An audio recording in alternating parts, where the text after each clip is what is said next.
జై గురుదేవ్. ఓం శ్రీ సాయిరామ్. అనంత ప్రేమ స్వరూపులారా,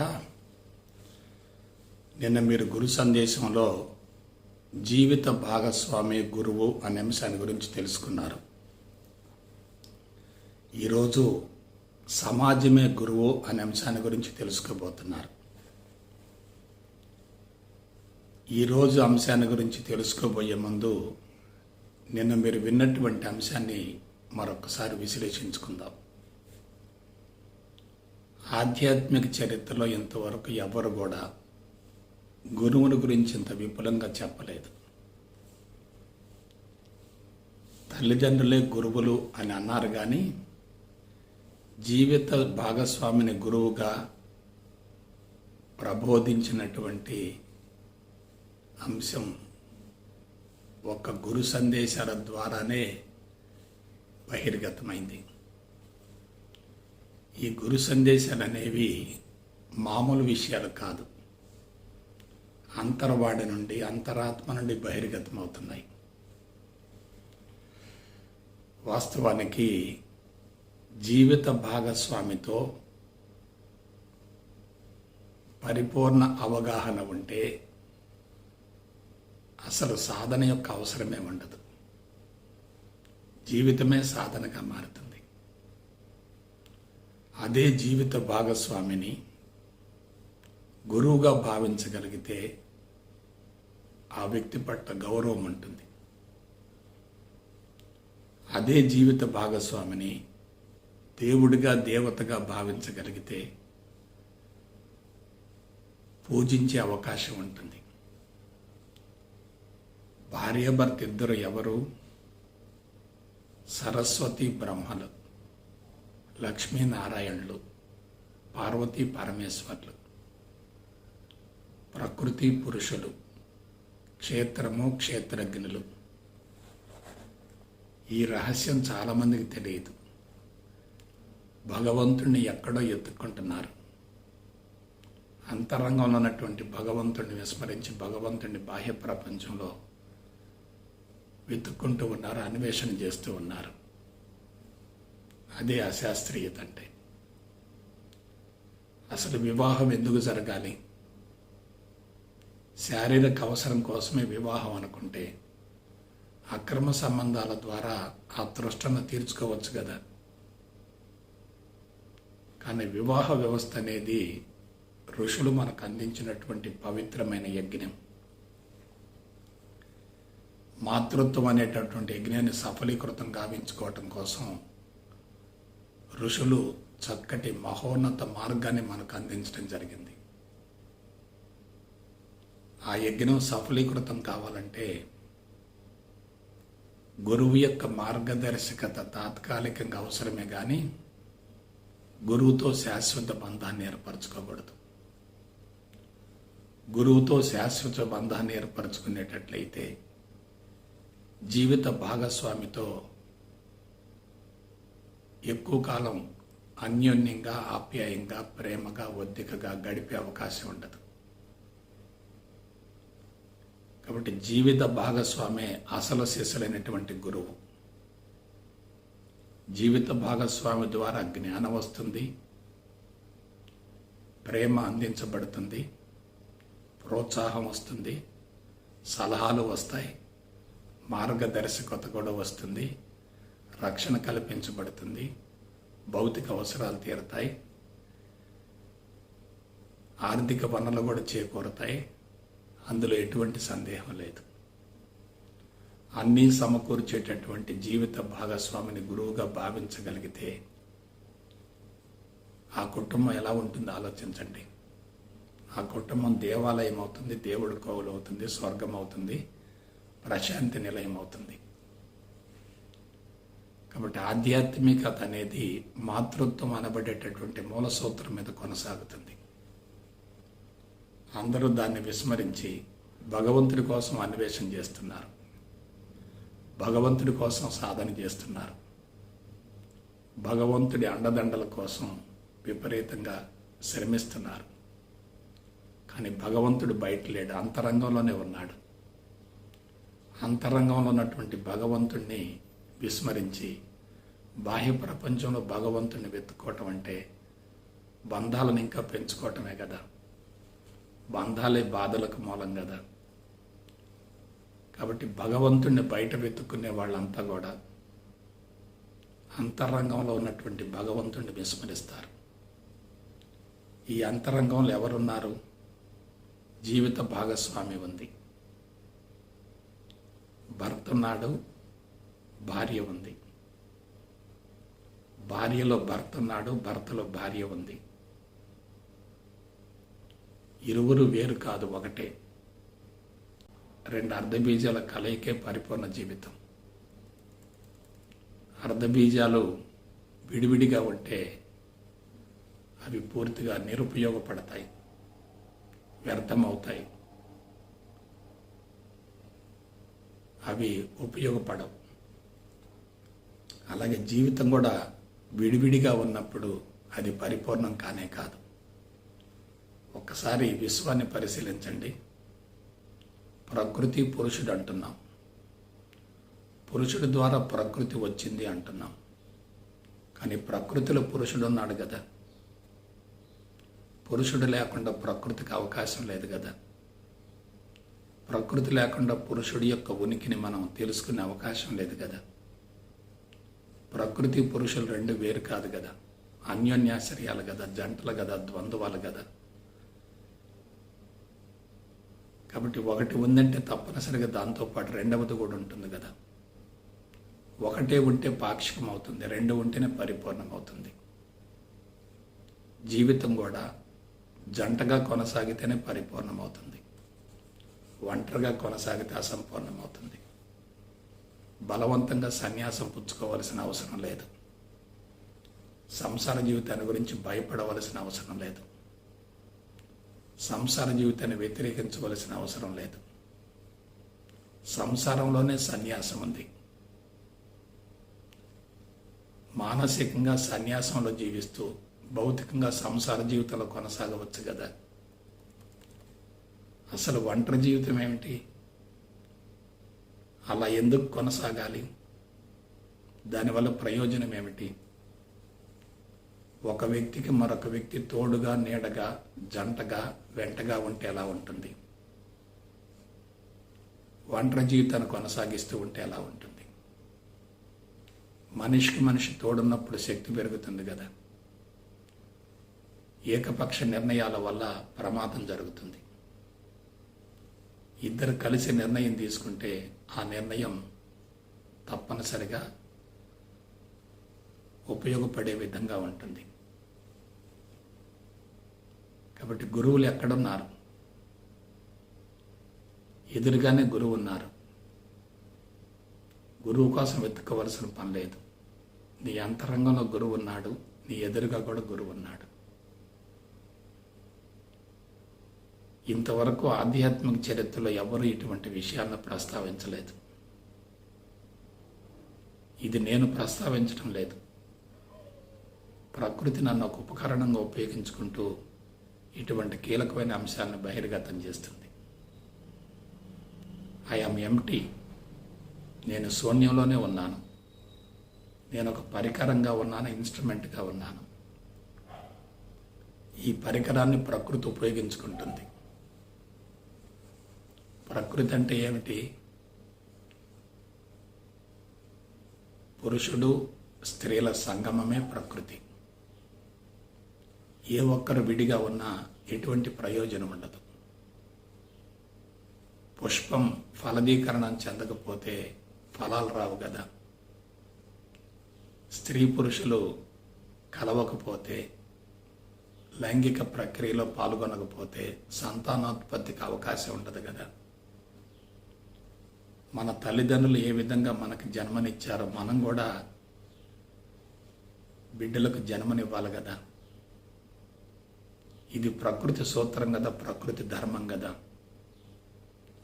మాతృత్వాన్ని వ్యతిరేకిస్తూ, విస్మరిస్తూ దివ్యత్వాన్ని అందుకోవటం సాధ్యం కాదు కదా.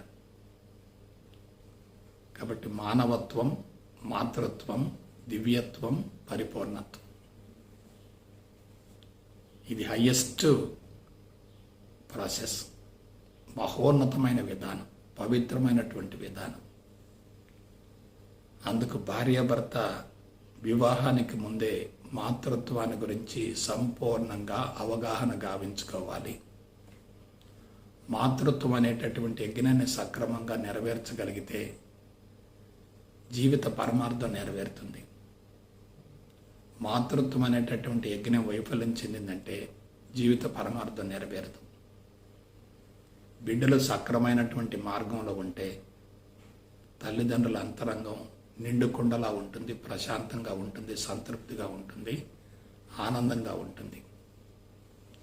బిడ్డల జీవితంలో ఏమాత్రం అపశృతి కలిగినా, వాళ్ళ జీవితం వక్ర మార్గంలో ఉన్న తల్లిదండ్రుల అంతరాత్మ ఘోషిస్తుంది. ఇవాళ తల్లిదండ్రులకు సంక్రమించేటటువంటి అనేక రకాల మానసిక ఒత్తిళ్లకు, శారీరక పరమైన రుగ్మతలకు మూల కారణం బిడ్డలు వాళ్ళు ఊహించుకున్న విధంగా జీవితాన్ని కొనసాగించలేకపోవటమే. తల్లిదండ్రులు సుఖపడుతున్నారు, బిడ్డలను సుఖం వైపుకు బలవంతంగా మళ్లిస్తున్నారు. తల్లిదండ్రులు ఆర్థిక పరమైన అంశాలకు ప్రాధాన్యతనిస్తున్నారు, బిడ్డలు కూడా వ్యాపారాత్మకంగా పెంచుతున్నారు. డబ్బు సంపాదనే ప్రధాన ధ్యేయంగా భావిస్తున్నటువంటి వ్యక్తులలో ఆధ్యాత్మికతకు అవకాశం ఉంటుంది కదా. ధనం ముఖ్యం కాదు, ధర్మం ముఖ్యం. ధర్మం లేని చోట ధనం ఉన్నా సరే అది శాపంగా మారుతుంది, వరంగా మారుతుంది. అందుకే జీవిత భాగస్వామి ఎవరికైనా ప్రత్యక్షంగా గురువు అవుతాడు. జీవిత భాగస్వామిని జయించగలిగితే విశ్వాన్ని జయించినట్లే. జీవిత భాగస్వామితో ఐకమత్యంగా జీవిస్తూ మాతృత్వం అనేటటువంటి యజ్ఞాన్ని సఫలీకృతం గావించేటట్లయితే మోక్షాన్ని పొందినట్లే, సంపూర్ణ స్వేచ్ఛకు అవకాశం ఏర్పడుతుంది. జన్మరాహిత్యం వస్తుంది, కర్మరాహిత్యం వస్తుంది, అంతరంగం సమూలంగా శుద్ధి అవుతుంది. దేహత్యాగం తర్వాత మరొక శరీరం కోసం వెతుక్కోవలసినటువంటి అవసరం ఉండదు. చూసారా జీవిత రహస్యం ఎక్కడ దాగి ఉందో? మనలో ఉంది, మన ఎదురుగా ఉంది. బ్రహ్మ సరస్వతి ఇద్దరు కలిస్తేనే సృష్టి జరుగుతుంది. విష్ణుమూర్తి లక్ష్మి ఇద్దరు కలిస్తేనే స్థితి కొనసాగుతుంది. శివుడు పార్వతి కలిస్తేనే లయం జరుగుతుంది. ఏ ఒక్కరి వలన సాధ్యం కాదు కదా. జీవితం కూడా అంతే కదా. విశ్వంలో ఏదైనా ద్వంద్వాలతో కొనసాగుతుంది. ఒకదాని యొక్క ఉనికి రెండవ దాని వలన బహిర్గతమవుతుంది. ఒకటి మరొక దానికి ప్రేరణ అవుతుంది, ఒకటి మరొక దానికి పునాది అవుతుంది, ఒకటి మరొక దానికి బీజం అవుతుంది, ఒకటి మరొక దానికి కారణమవుతుంది. కాబట్టి భార్య భర్త ఇద్దరు కూడా ఒకరినొకరు గురువులుగా భావించగలిగేటట్లయితే ఇక సాధన యొక్క అవసరం ఉండదు. అందుకు వాళ్ళు ఆరోగ్యంగా ఉండాలి, అంగసౌష్ఠం ఉండాలి, దృఢంగా ఉండాలి, శక్తివంతంగా ఉండాలి, కాంతివంతంగా ఉండాలి, తేజోవంతంగా ఉండాలి, అన్నిటిని మించి పవిత్రంగా ఉండాలి, శీల సంపద ఉండాలి, ధర్మబద్ధమైన జీవన విధానం ఉండాలి, నైతిక విలువలు ఉండాలి.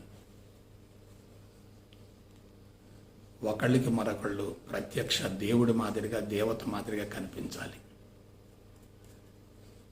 దేహం అనే దేవాలయంలో భాగస్వామిని ప్రతిష్ఠించుకోవాలి, ఆరాధించాలి, పూజించాలి.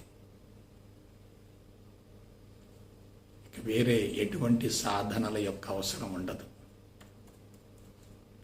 ఆధ్యాత్మికత మహోన్నతమైనదైనప్పటికీ కాలగమనంలో అదంతా వక్రీకరించబడింది.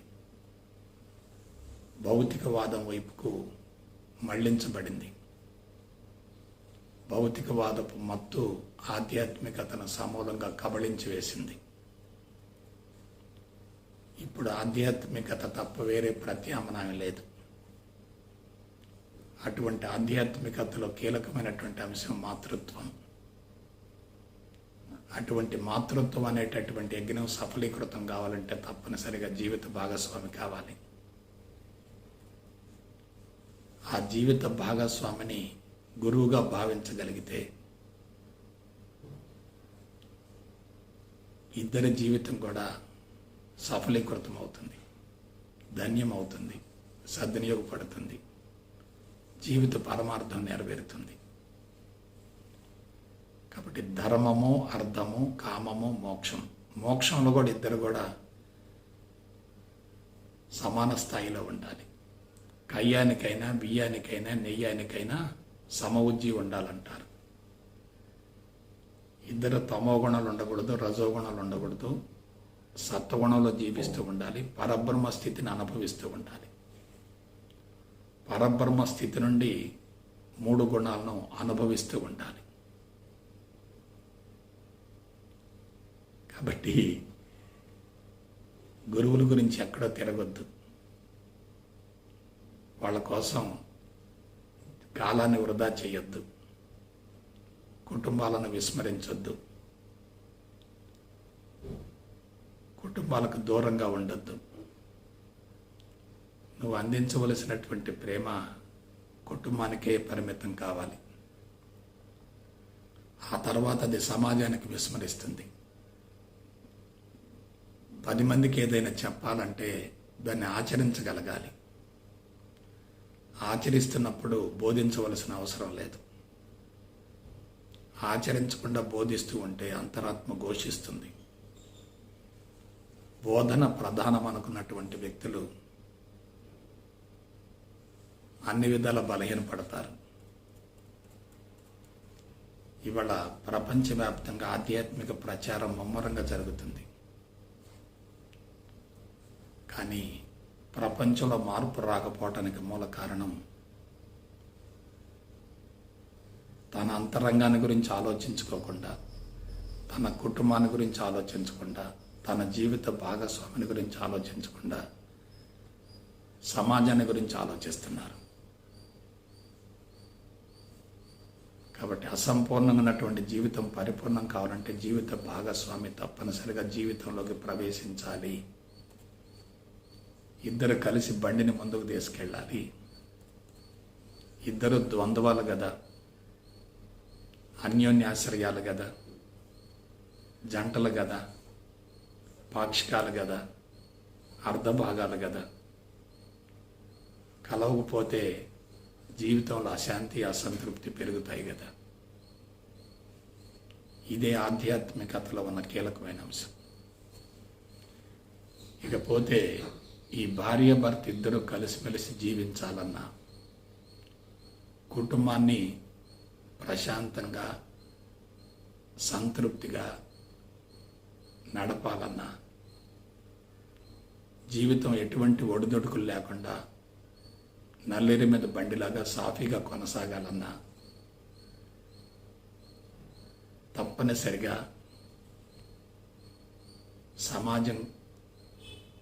సమాజం యొక్క అవసరం ఉంటుంది. సమాజం లేకుండా కుటుంబం లేదు, కుటుంబం లేకుండా వ్యక్తి లేడు.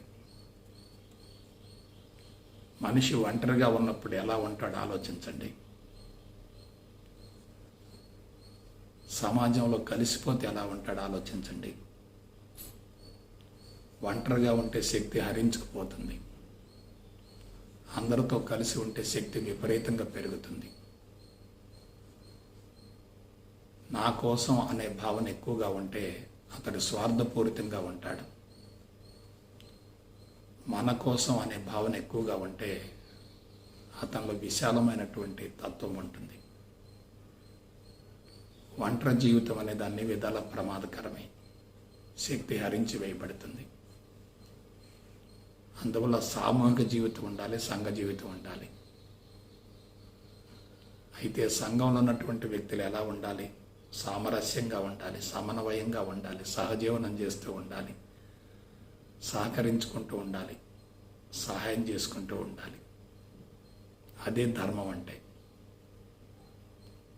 ధర్మంగా జీవించే వ్యక్తి అందరినీ కలుపుకుంటాడు. అధర్మంగా జీవించే వ్యక్తి తన కోసమే ఆలోచిస్తూ ఉంటాడు. స్వార్థపూరితమైనటువంటి ఆలోచన విధానం ఉంటుంది. అది చాలా ప్రమాదకరం. మనిషి పుట్టినప్పటి నుంచి మరణించేంత వరకు, శ్వాస ప్రారంభం నుండి శ్వాస ఆగిపోయేంత వరకు సమాజంతో ప్రత్యక్ష సంబంధాన్ని ఏర్పరచుకుంటాడు. సమాజం నుండి అన్నీ పొందుతూ ఉంటాడు. సమాజం నుండి ఎంతో నేర్చుకుంటూ ఉంటాడు. సమాజం తనకన్నీ సమకూరుస్తూ ఉంటుంది. సమాజం ద్వారానే తన జీవితం కొనసాగుతూ ఉంటుంది. సమాజం అనేది అనంతమైన గ్రంథాలయం. మన జీవిత పుస్తకం అందులో ఒక భాగం. మనం సమాజానికి వేరుగా భిన్నంగా జీవించే అవకాశమే లేదు. ప్రతి క్షణం సమాజం నుండి ఏదో ఒకటి పొందుతూనే ఉంటాం. సమాజం నుండి జ్ఞానం లభిస్తూ ఉంటుంది, అనుభవాలు వస్తూ ఉంటాయి, సమాచారం అందుతూ ఉంటుంది. సమాజం అనేది అనంతమైనటువంటి గ్రంథాలయం అవుతుంది. అనంతమైనటువంటి సమాచారం బయట నుంచి లోపలికి వస్తూ ఉంటుంది. అంతేకాకుండా సమాజం నుండి మన భౌతిక అవసరాలు తీరుతున్నాయి, కుటుంబ అవసరాలు తీరుతున్నాయి, బిడ్డల యొక్క అవసరాలు తీరుతున్నాయి. సమాజం నుండి అనూహ్యంగా మనం పొందుతున్నాం. కాబట్టి సమాజమే మనకు గురువు అవుతుంది. పుట్టినప్పటి నుంచి మరణించేంత వరకు మనకు ప్రత్యక్షంగా పరోక్షంగా చాలామంది పరిచయం అవుతూ ఉంటారు. పరిచయమైన ప్రతి వ్యక్తి కూడా ఎంతో కొంత మేరకు అనుభవాన్ని పంచుతూ ఉంటాడు. వ్యక్తి దూరం అయిన అనుభవం మాత్రం కొనసాగుతూ ఉంటుంది. కొన్ని సందర్భాల్లో అది భావితరాలకు కూడా అందించబడుతూ ఉంటుంది. అందువల్ల సమాజమే గురువు అవుతుంది. సమాజంలో అనంతమైన సమాచారం ఉంటుంది. దాన్ని స్వీకరిస్తూ ఉండే కొలది అంతరంగం జ్ఞానంతో నింపబడుతుంది. అందున ఇటీవల కాలంలో సైన్సు సాంకేతిక పరిజ్ఞానం విపరీతంగా అనూహ్యంగా పెరగటం వల్ల సమాచారం కూడా అంతే మోతాదులో అందించబడుతూ వస్తుంది. గత 50 సంవత్సరాలుగా సమాచార విప్లవం ద్వారా ప్రపంచ సమాచారం, విశ్వ సమాచారం కూడా అందించబడుతూ వస్తుంది. సమాచారం అంటే జ్ఞానమే కదా. జ్ఞానాన్ని అందించే ప్రతి వ్యక్తి గురువే కదా. వ్యక్తుల ద్వారానే జ్ఞానం రావటం లేదు. ప్రతి వస్తువు ద్వారా జ్ఞానం వస్తుంది. ప్రతి సంఘటన ద్వారా జ్ఞానం వస్తుంది.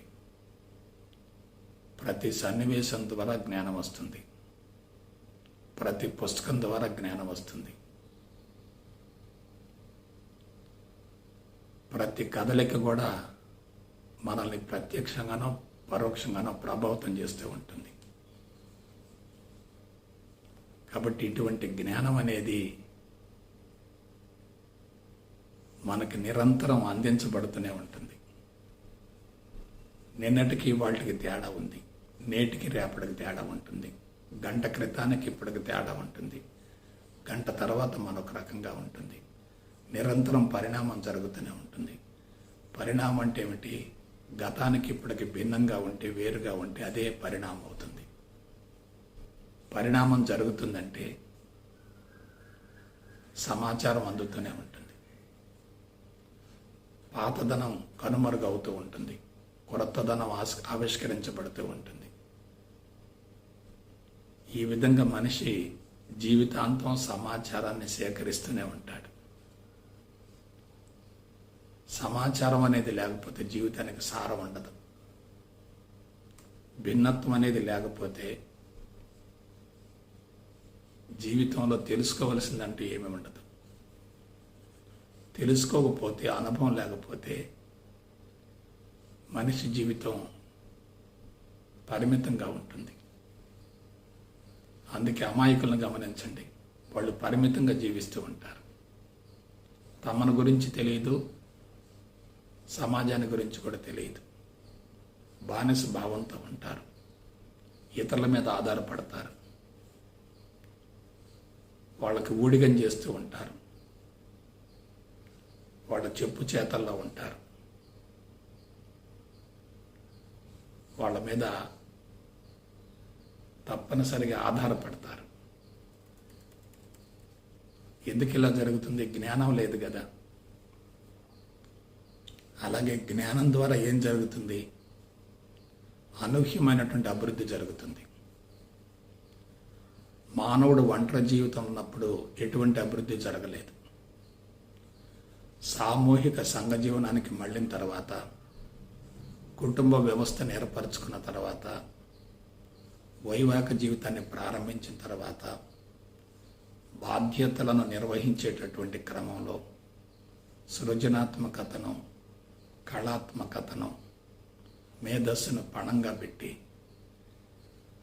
ఎన్నో అద్భుతాలను సృష్టిస్తున్నాడు. అనూహ్యమైనటువంటి అభివృద్ధిలో మనిషి భాగస్వామయ్యాడు. ఇంత అభివృద్ధికి మూల కారణం మానవుడే తప్ప మరొక జంతువు కాదు. భూమండలం మొత్తంలో మేధస్సు ఉన్నటువంటి ఒకే ఒక జాతి మానవ జాతి. తెలివి, మేధా సంపత్తి వల్లనే క్రియేటివిటీ ఉంటుంది, కళాత్మకత ఉంటుంది, ఆర్టిస్టిక్ టెండెన్సీ ఉంటుంది, పాతదనం పట్ల విముఖత ఏర్పడుతుంది, నూతనత్వం పట్ల ఆసక్తి పెరుగుతూ ఉంటుంది. ఆ విధంగా అన్వేషణ జరుగుతుంది, పరిశోధన జరుగుతుంది, లోతైనటువంటి విశ్లేషణ జరుగుతుంది. మనిషి సూక్ష్మత్వానికి వెళుతూ ఉంటాడు. సూక్ష్మత్వానికి వెళ్ళే కొలది వ్యాపకత్వం కూడా పెరుగుతూ ఉంటుంది. అలాగే ఉదయం నుండి సాయంత్రం వరకు, పుట్టినప్పటి నుంచి మరణించేంత వరకు మన అవసరాలు ఎలా తీరుతున్నాయి? మనం ఎంతో అనుభవిస్తున్నాం కదా. ఇదంతా ఎక్కడి నుంచి వచ్చింది? సమాజం నుండి వచ్చిందే కదా. తల్లిదండ్రులను తీసుకోండి, భార్యాభర్తలను తీసుకోండి, బిడ్డలను తీసుకోండి, బంధువుల్ని తీసుకోండి. అందరూ కూడా ఒకళ్ళతో మరొకళ్ళు కలిసిమెలిసి ఉంటూ, ఒకరికి మరొకరు చేదోడు వాదోడుకుంటూ, ఒకరి అవసరాలను మరొకరు తీరుస్తూ ప్రశాంతమైనటువంటి, సంతృప్తికరమైనటువంటి జీవితం కోసం ఆరాటపడుతున్నారు. ఒక్కొక్కరిలో ఒక్కొక్క రకమైనటువంటి నైపుణ్యం ఉంటుంది. అది తనకే పరిమితం అవుతుంది. దాన్ని తప్పనిసరిగా సమాజానికి అందించాలి. అందుకు ప్రతిఫలంగా సమాజం తప్పనిసరిగా మనకి అన్నీ సమకూరుస్తుంది. అన్ని పుష్పాలు ఒకే రకంగా ఉండవు, అన్ని వృక్షాలు ఒకే రకంగా ఉండవు, అన్ని జంతువులు ఒకే రకంగా ఉండవు. అవన్నీ కూడా భిన్నత్వంలో ఉంటాయి. భిన్నత్వం లేకపోతే జ్ఞానానికి అవకాశమే లేదు. జ్ఞానం లేకపోతే పరిణామానికి అవకాశమే లేదు. పరిణామం అనేది లేకపోతే జీవితానికి అర్థం, పరమార్థం ఉండదు. కాబట్టి అన్నీ సమకూరుస్తున్నటువంటి సమాజం మనకి గురువు అవుతుంది కదా. జ్ఞానాన్ని అందించే ప్రతి వ్యక్తి గురువు అయినప్పుడు, జ్ఞానంతో పాటు మన జీవిత మనుగడకు అవసరమైనటువంటి అన్నీ సమకూరుస్తున్నటువంటి ఈ సమాజం గురువు కంటే ఇంకా ఉన్నతమైందే కదా. అందుకే సమాజమే దేవాలయం అన్నారు, ప్రజలే దేవుళ్ళు అన్నారు, ప్రపంచమే పరమాత్మ అన్నారు, పరమాత్మే ప్రపంచం అన్నారు, ప్రపంచానికి భిన్నంగా పరమాత్మ లేడు. ప్రపంచంలోనే పరమాత్మను చూసుకోవాలి. ప్రపంచాన్ని వ్యతిరేకిస్తూ పరమాత్మ కోసం అన్వేషణ చేయటం అంటే అది చాలా ప్రమాదకరం. కాబట్టి పరమాత్మ ప్రపంచంలోనే ఉన్నాడు అని తెలుసుకున్నప్పుడు, పరమాత్మ మన కుటుంబంలోనే ఉన్నాడు అని తెలుసుకున్నప్పుడు, పరమాత్మ మన జీవిత భాగస్వామిలోనే ఉన్నాడని తెలుసుకున్నప్పుడు, పరమాత్మ మన అంతరంగంలోనే ప్రతిష్ఠితమై కొలువై ఉన్నాడని తెలుసుకున్నప్పుడు జీవితం ఎలా ఉంటుంది? అన్వేషణ జరుగుతుందంటే అసంతృప్తి ఉన్నట్లే. అన్వేషణే అసంతృప్తికి చిహ్నం అవుతుంది. ఇది కాదో ఇంకేదో ఉంది అనే భావన కలుగుతుందంటే ఉన్నదానిని వ్యతిరేకించడం జరుగుతుంది, లేని దానికోసం పరితపించడం జరుగుతుంది. ఉన్నది పోదు, లేనిది రాదు. ఉన్నదంతా సత్యమే, లేనిదంతా మాయే. మాయను ఊహించుకోకూడదు, సత్యాన్ని విస్మరించకూడదు. అలాగే సమాజం నుండి నాకేమిటి అనే భావన ఉంటే అతని అంతరంగం ఎలా ఉంటుంది? నా నుండి సమాజానికి ఏమిటి అనే భావన ఉంటే అతని అంతరంగం ఎలా ఉంటుంది? ఒకసారి ఆలోచించండి. ఇచ్చింది తక్కువగా ఉండి పుచ్చుకున్నది ఎక్కువగా ఉంటే అకౌంట్ ఎలా ఉంటుంది? ఇచ్చింది ఎక్కువగా ఉండి పుచ్చుకున్నది తక్కువగా ఉంటే ఆ అకౌంట్ ఎలా ఉంటుంది? కాబట్టి లైఫ్ అకౌంటు, కర్మఫలం అకౌంట్ రెండు జాగ్రత్తగా మెయింటైన్ చేస్తూ ఉండాలి. సమాజం అనంతం. అటువంటి అనంతమైన సమాజంలో మనం ఒక భాగం. మన ప్రభావం సమాజం మీద ప్రత్యక్షంగా ఉంటుంది. సమాజపు ప్రభావం మన మీద కూడా ప్రత్యక్షంగా ఉంటుంది. ప్రపంచంలో ఏ మూల ఏ చిన్న సంఘటన జరిగినా ఆ ప్రభావం భూమండలం మొత్తానికి వ్యాపిస్తుంది. ఇప్పుడు మనుషుల యొక్క ఆలోచనలన్నీ అపసవ్య మార్గంలో ఉన్నాయి, అస్తవ్యస్తంగా ఉన్నాయి, అయోమయంగా ఉన్నాయి, గందరగోళంగా ఉన్నాయి. దీనివలన సవ్యమైనటువంటి మార్గంలో ఉన్నటువంటి ప్రాణశక్తి అంతా కూడా అపసవ్యంగా మారుతుంది, గజిబిజిగా మారుతుంది, గందరగోళంగా మారుతుంది. దీని ఫలితంగా ఏమవుతుంది? మన అంతరంగాలు కూడా కలుషితమవుతున్నాయి. మన మేధస్సు నుండి సవ్య మార్గంలో ఆలోచనలు విడుదలయ్యేటట్లయితే సమాజానికి మనం ఉపయోగపడ్డట్టే, మనమే గురువు అవుతాం. మన మేధస్సు నుండి అపసవ్య మార్గపు ఆలోచనలు విడుదలయ్యేటట్లయితే అది చాలా ప్రమాదకరం. దానివల్ల సమాజానికి లాభం కలగకపోగా తీవ్రమైనటువంటి నష్టం కలుగుతుంది. ప్రస్తుతం సమాజంలో నెగిటివ్ ఆలోచనలు ఎక్కువగా ఉన్నాయి, పాజిటివ్ ఆలోచనలు తక్కువగా ఉన్నాయి. అందుకు మూల కారణం ఏంటి? అంతరంగంలో ఉన్నటువంటి ఆనందాన్ని బాహ్య ప్రపంచంలో వెతుక్కోవటమే. బాహ్య ప్రపంచం నుండి ఏదో పొందటం ద్వారా ఆనందం వస్తుందనేటటువంటి భావనతోటి అందరూ బాహ్య ప్రపంచంలో పరుగులు తీస్తున్నారు. శారీరక, ఇంద్రియ, మానసిక బుద్ధి మట్టాలను సంతృప్తిపరచడం కోసం విపరీతంగా శ్రమిస్తున్నారు, ఆరాటపడుతున్నారు. కానీ అంతరంగంలో ఉన్నటువంటి ఆనందాన్ని గుర్తించకపోతే మనం చేసినటువంటి శ్రమ అంతా బూడిదలు పోసిన పన్నీరు అవుతుంది.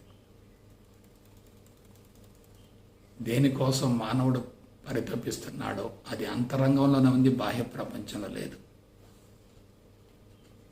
బాహ్య ప్రపంచంలో లేదు అని తెలుసుకోగలిగితేనే మన అంతరంగాన్ని గురించి మనం ఆలోచించగలుగుతాం. బాహ్య ప్రపంచంలో ఆనందం ఉందని పరుగులు తీస్తూ ఉంటే మనం బాహ్య ప్రపంచానికి సమస్యగా మారతాము. బాహ్య ప్రపంచం నుండి సమస్యలను పొందుతూ ఉంటాం. కాబట్టి సమస్యలు పెరగకూడదు, పరిష్కారం వైపుకు మన జీవితం కొనసాగాలి. కాబట్టి గత 25,000 సంవత్సరాల నాగరికత పరిణామంలో సమాజం కలుషితం కావటానికి మూల కారణం మనిషి జీవితాన్ని గురించి సరైనటువంటి అవగాహన లేకుండా జీవితాన్ని కొనసాగించటమే. ఆనందం లేని చోట ఆనందాన్ని వెతుక్కోవటమే. ప్రపంచానికి భిన్నంగా వ్యతిరేకంగా భగవంతుడున్నాడనేటటువంటి భావంతో భగవంతుని కోసం లోతైనటువంటి తపస్సు చేయటమే, అన్వేషణ చేయటమే, కఠోర సాధన చేయటమే. భగవంతుడు ఎక్కడున్నాడు? నీవే సాక్షాత్తు భగవంతుడు కదా. నేను భగవంతుడను అని తెలుసుకున్న వ్యక్తి భగవంతుని కోసం అన్వేషణ చెయ్యడు. ఒక వ్యక్తి సాధన చేస్తున్నాడంటే అతను ఆధ్యాత్మిక మార్గంలో పరిణతి చెందలేదు అని భావిస్తే చాలు. సాధన ఉంది అంటే ఆధ్యాత్మిక పరిణతి లేదు అని తెలుసుకోండి. మనిషి పిన్న వయసులోనే అధర్మంతో కూడినటువంటి జ్ఞానాన్ని సేకరించి జీవిత ప్రణాళికను ముందే నిర్ణయించుకొని గమ్యాలతో లక్ష్యాలతో జీవితాలను కొనసాగిస్తూ ఏదో సాధించాలి అనేటటువంటి తపనతోటి శక్తియుక్తులన్నింటినీ వెచ్చిస్తూ మాతృత్వం అనేటటువంటి యజ్ఞాన్ని సరిగా నెరవేర్చలేక అసంతృప్తితో అశాంతితో అంతిమ దశలో జీవితాన్ని బలవంతంగా ముగించవలసినటువంటి పరిస్థితులు ఏర్పడుతున్నాయి. తనను గురించి తాను తెలుసుకోకుండా వేరే వాళ్ళని గురించి తెలుసుకుంటే కలిగేటటువంటి ప్రయోజనం ఏమిటి? ఇప్పుడు అందరూ ఏం చేస్తున్నారు? పుస్తక పరిజ్ఞానాన్ని పెంచుకుంటున్నారు, అంతరంగాన్ని సమూలంగా విస్మరిస్తున్నారు. బయట భగవంతుడిని వెతుక్కుంటున్నారు, అంతరంగంలో ఉన్నటువంటి దివ్యత్వాన్ని విస్మరించారు. బాహ్యముఖ ప్రయాణాన్ని పెంచుకుంటున్నారు, అంతర్ముఖాన్ని విస్మరిస్తున్నారు. కాబట్టి సమాజం నుండి మనిషికి అపారమైనటువంటి నష్టం కలుగుతుంది, లాభం కలగటం లేదు. సమాజమే గురువుగా వ్యవహరించాలంటే సమాజం నుండి ఉత్తమమైనటువంటి జీవన విధానాన్ని అందుకోగలగాలి. అందుకు తల్లిదండ్రుల యొక్క మార్గదర్శకత్వం ఉండాలి. వాళ్ళ జీవితం మనకి ఆదర్శవంతంగా ఉండాలి. వాళ్ళ ద్వారా మనం ఉన్నతంగా ఎదిగే విధంగా జీవిత ప్రణాళికను రూపొందించుకోవాలి. మన అంతరంగం సమూలంగా కలుషితమైందంటే సమాజానికి మనం తీవ్రమైనటువంటి నష్టాన్ని కలగజేస్తున్నట్లే. సమాజానికి లాభాన్ని చేకూర్చకపోయినా పర్వాలేదు, కానీ నష్టాన్ని కలగజేయకూడదు కదా. కాబట్టి మంచి గురువు అయితే ఉత్తమమైనటువంటి సమాచారాన్ని పొందగలుగుతాం. చెడ్డ గురువు అయితే చెడు సమాచారాన్ని పొందుతాం. ఇప్పుడు సమాజం మనకు చెడ్డ గురువుగా మారింది. సమాజంలో జరుగుతున్నటువంటి సంఘటనలను తెలుసుకుంటూ ఉంటే అంతరంగం ఇంకా కలుషితమవుతూ ఉంటుంది. అంతరంగం కలుషితమవుతూ ఉంటే సమాజం పట్ల వ్యతిరేకత పెరుగుతుంది. సమాజాన్ని గురువుగా భావించాలంటే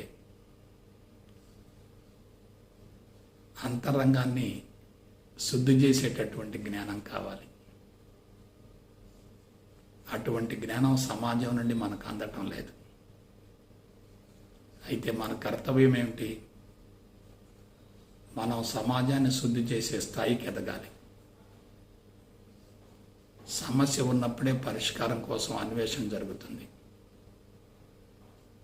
సమాజం అస్తవ్యస్తంగా ఉన్నప్పుడే ఆ సమాజాన్ని ఉద్ధరించేటటువంటి గొప్ప వ్యక్తులు తయారవుతారు, మహోన్నత వ్యక్తులు తయారవుతారు, మహాత్ములు తయారవుతారు, గురువులు తయారవుతారు. నెగిటివ్ అనేది పాజిటివ్కు ప్రేరణ అవుతుంది. నెగిటివ్ ఎంత శాతం పెరిగితే పాజిటివ్ కూడా అంతే శాతం పెరుగుతుంది. నెగిటివ్ బలంగా ఉందంటే అది పాజిటివ్కి అద్భుతమైన ప్రేరణ అవుతుంది. ప్రస్తుతం నెగిటివ్ ఫోర్సెస్ బాగా వ్యాపించి ఉన్నాయి. అంతే మోతాదులో పాజిటివ్ కూడా బహిర్గతం అవుతుంది. కానీ అది వెంటనే ఫలాలనివ్వదు. నెగిటివ్ ఫోర్సెస్ క్రమేపీ బలహీనపడతాయి. అప్పుడు పాజిటివ్ బహిర్గతం అవుతుంది. చీకటి తొలగిపోతేనే వెలుగు వస్తుంది. చీకటి ఆకస్మికంగా తొలగిపోదు. రాత్రి ముగిస్తేనే పగలు వస్తుంది, పగలు ముగిస్తేనే రాత్రి వస్తుంది. ఇదంతా సైకిల్ మాదిరిగా జరుగుతుంది, వలయం మాదిరిగా జరుగుతుంది. చెడు పెరుగుతుందంటే అంతే మోతాదులో మంచి కూడా పెరుగుతున్నట్లే. భౌతికవాదపు మత్తు పెరుగుతుందంటే మనిషి ఆ భౌతికవాదపు మత్తులో ఉన్నటువంటి ప్రమాదాన్ని గుర్తించి పరిష్కారం కోసం తీవ్రమైనటువంటి అన్వేషణ చేస్తాడు. కాబట్టి మనం ఏం చేయాలి? సమాజాన్ని వ్యతిరేకించకూడదు. సమాజం చెడిపోయిందని బాధపడకూడదు. సమాజం నుండి నష్టపోయానని చెప్పి దాన్ని నిందించకూడదు, నేరం మోపకూడదు. సమాజం చెడిపోవటం అనేది పరిణామంలో ఒక భాగమే. కానీ మనం మంచి చేస్తూ ఉంటే సమాజం మంచి మార్గం వైపుకు మళ్ళీ అవకాశం ఉంటుంది. అందుకు మనమేం చేయాలి? అంతరంగాన్ని సమూలంగా శుద్ధి గావించుకోవాలి. అప్పుడు నీవే గురువు అవుతావు. జీవిత భాగస్వామిని సంస్కరించాలి. అప్పుడు ఇరువురి జీవితం ఆదర్శప్రాయం అవుతుంది. కుటుంబాన్ని సంస్కరించాలి.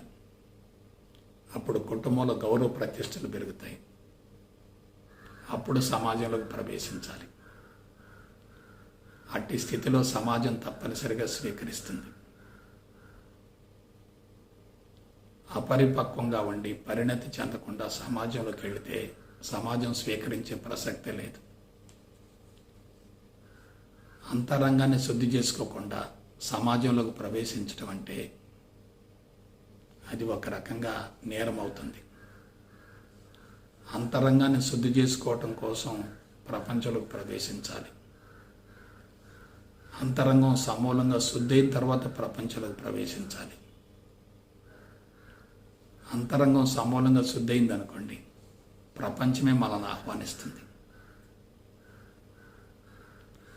అంటే నెగిటివ్లో ఉన్నటువంటి ప్రమాదాన్ని గుర్తించాలంటే సమాజంలో తప్పనిసరిగా నెగిటివ్ ఉండాలి కదా. కష్టాలు, నష్టాలు, బాధలు, ఇబ్బందులు, అవమానాలు, అపజయాలు, ఓటములు, వైఫల్యాలు తీవ్రంగా ఉంటేనే కదా వాటిల్లో ఉన్నటువంటి అసౌకర్యాన్ని గుర్తించి ప్రత్యామ్నాయం వైపుకు మళ్ళగలిగేది. మరొక విషయం, అంతా భగవంతుని మయమైనప్పుడు అక్కడ చెడు ఎందుకుంది? చెడు లేదు కదా. కాబట్టి మనం చూసేది, వినేది, తెలుసుకునేది అంతా కూడా మాయకు ప్రతిరూపమే. మరొక మాటలో చెప్పాలంటే అదే భగవంతుని ప్రతిరూపం అవుతుంది. మాయగా భావిస్తూ ఉంటే వ్యతిరేకిస్తూ ఉంటాం. భగవంతునిగా భావిస్తూ ఉంటే దాన్ని స్వీకరిస్తూ ఉంటాం.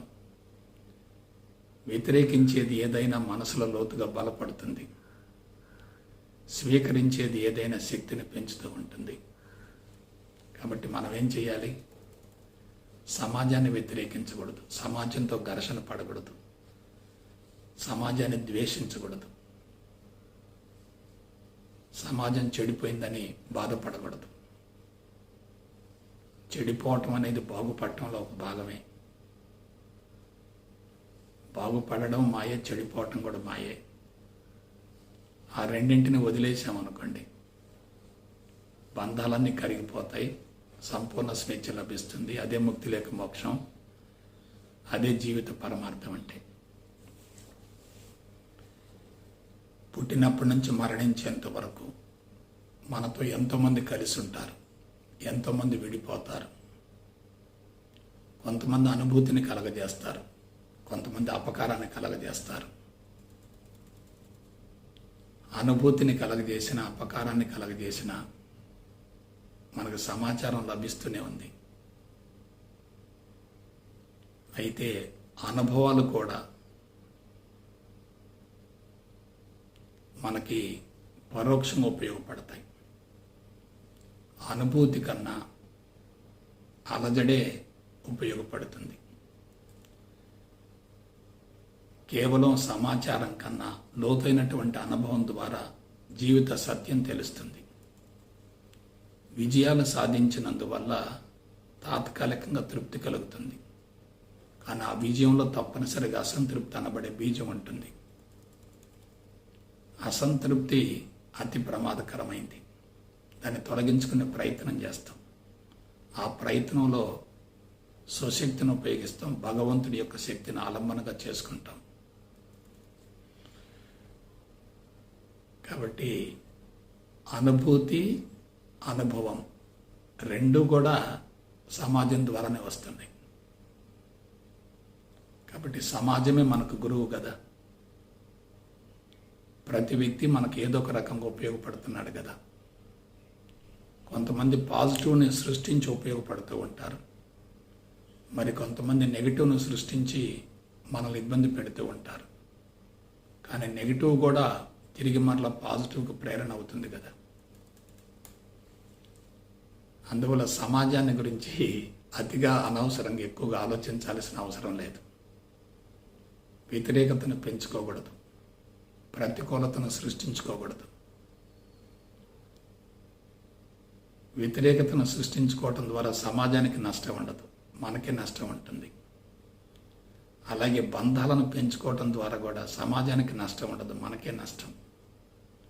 ప్రతి బంధంలో బాధ ఉంటుంది. బంధం తెగిపోయిందంటే తప్పనిసరిగా బాధ వ్యక్తీకరించబడుతుంది. అసలు బంధమే లేదనుకుంటే బాధకు అవకాశం లేదు కదా. మనం ఈ సమాజంలోకి ఒంటరిగా వచ్చాం, మళ్ళీ తిరిగి ఒంటరిగానే వెళతాం. జంటగా రాము, జంటగా వెళ్ళే ప్రసక్తే లేదు. ఒంటరి జీవితాన్ని అంతరంగంలో సమూలంగా శుద్ధిగా ఉంచుకొని అందరితో కలిసిమెలిసి జీవించగలిగితే శక్తి విపరీతంగా పెరుగుతుంది. పరిధులలో జీవించకూడదు, బౌండరీస్లో జీవించకూడదు, బావిలో కప్పలాగా జీవించకూడదు,